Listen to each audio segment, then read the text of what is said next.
Hey YouTube, what's up? I'm here with another video on UFC 3, this time about the Pride of a Champion trophy. In order to get this trophy you have to sign a superstar contract, which means to become the champion in career mode on legendary difficulty. Legendary difficulty is the highest in the game, and in addition you cannot restart the matches. This one can be very intimidating at first, especially if you are a stand-up fighter just like me, because AI is pretty much overpowered in UFC 3, which means you have to be a very good stand-up player to beat it. However, you don't have to be a very good ground player to beat AI on the ground.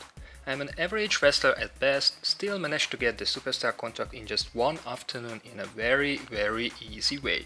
So make sure you choose a grappler in the beginning, and let's see how we will get the Pride of a Champion trophy.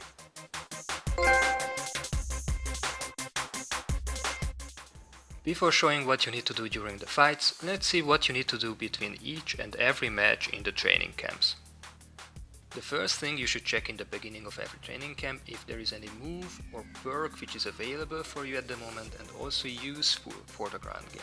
If there is, learn them. Let's see what these are. In the first wrestling gym, wrestling sweeps and crushing presence, these are essential. Wrestling reversals, BJJ transitions and ground and pound, all of them are vital.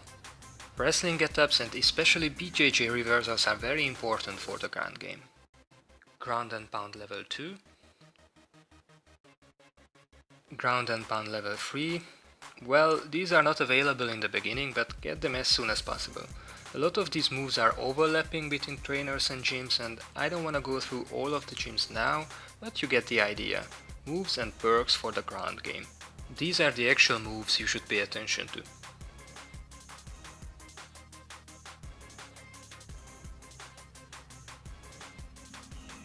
Now let's see the perks that I found the most useful.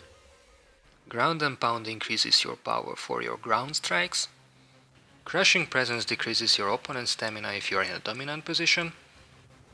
Guard specialist increases your bottom game if you find yourself on the bottom. Force of nature delays opponent's stamina regeneration after a takedown.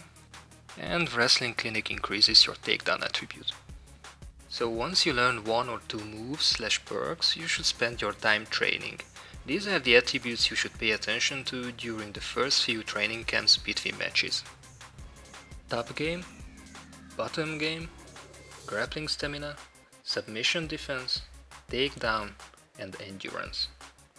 Once these are relatively high, you can spend points on your health, especially on your chin, and on your stand-up game, especially on your power for the ground and pound, and on your block in case you happen to face an aggressive striker who you can bring down to the ground easily. Nevertheless, make sure that your ground game stats are maxed out as soon as possible. Regarding promotional events, make sure that you participate at least on the mandatory events, because you don't want to pay a fine after a fight, as you will need that money for the gyms.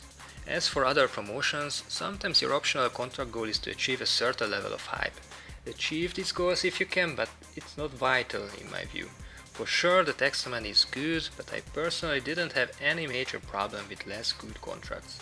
Sometimes more money would have been good, but usually it was okay.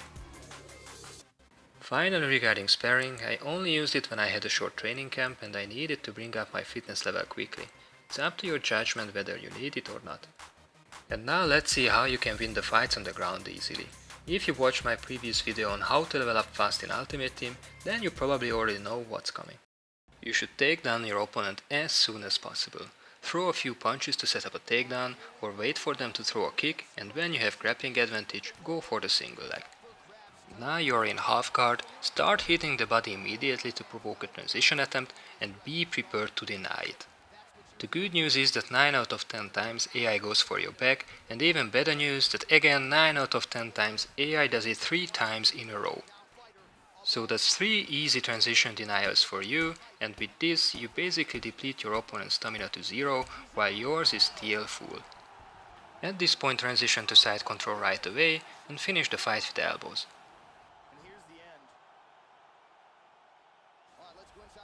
This method works for me usually, but not every time. Sometimes you have to grapple a little bit more.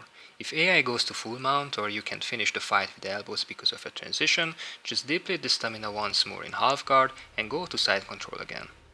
I'm not saying that you're gonna win each and every fight like this, because with UFC's overpowered AI you never know, but I'm quite sure that you're gonna win most of your fights, and this method will make it much easier.